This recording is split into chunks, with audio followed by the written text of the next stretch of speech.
బాబాయ్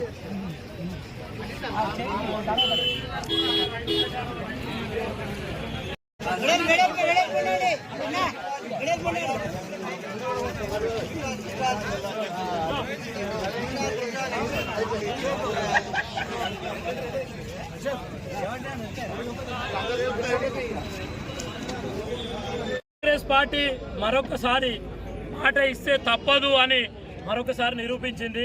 గతంలో వరంగల్లో జరిగిన రైతు భరోసా బహిరంగ సభలో మా నాయకుడు రాహుల్ గాంధీ గారు ఇచ్చిన మాటని నేడు ప్రభుత్వం రాగానే రైతులకు 2 లక్షల రుణమాఫీ మీద మా ప్రభుత్వం కట్టుబడి ఉన్నది.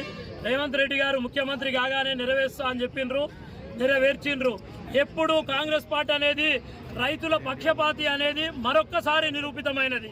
కాంగ్రెస్ పార్టీ ఎప్పుడు రైతులతోటే ఉంటుంది, రైతు సంక్షేమాన్నే కోరుకుంటుంది, రైతు రాజ్యాన్నే తీసుకొస్తుంది అనే మాటకు మరొక్కసారి నిరూపణ జరిగింది. గత ప్రభుత్వాలు రైతు నడ్డు విరిసి రైతును ఏడిపించిన సందర్భాలున్నాయి.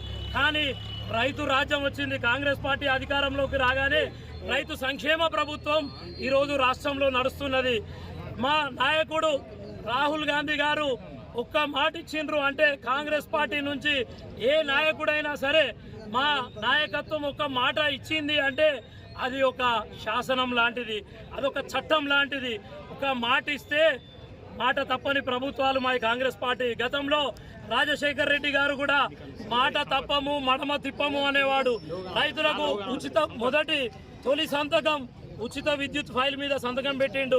అట్లనే మా రేవంత్ అన్న గారు కూడా ఇప్పుడు ప్రతిపక్ష పార్టీలు ఎన్ని అవాకులు చెవాకులు వేరినా మేము అంబేద్కర్ దగ్గరుండి రాజీనామా పత్రం పట్టుకొని వస్తామని హరీష్ రావు గారు సవాల్ విసిరినా ఎన్ని సవాళ్ళకైనా మా సమాధానం ఒక్కటే, రైతుకు న్యాయం చేయడమే, ప్రజలకు న్యాయం చేయడమే. ఈరోజు రైతు రుణమాఫీ చేసి రైతు రాజ్యంగా మరొక్కసారి నిరూపించిండు. ఇక సవాళ్ళు విసిరినోళ్ళు దేనికి కట్టుబడి ఉంటారో వాళ్ళ విజ్ఞతకే వదిలేస్తున్నాం. మేము భరోసా ఇచ్చినాం, పార్టీ నిలబడింది. రేవంత్ అన్న గారు సీతక్క గారు ఆ రోజు మాట ఇచ్చిండ్రు. మేము రాష్ట్రంలో అధికారంలోకి రాగానే రైతు సంక్షేమ పార్టీగా మేము ఉంటామని దాన్ని ఈరోజు వారు ఆ మాటకు నిరూపించుకోవడం జరిగింది. పూర్తి స్థాయిగా ఈరోజు సాయంత్రం 4 గంటల నుంచి రైతులకు నేరుగా రుణమాఫీ జరగబోతున్నది. కాబట్టి గొప్ప విషయం ఇది, చరిత్రలో గుర్తుంచు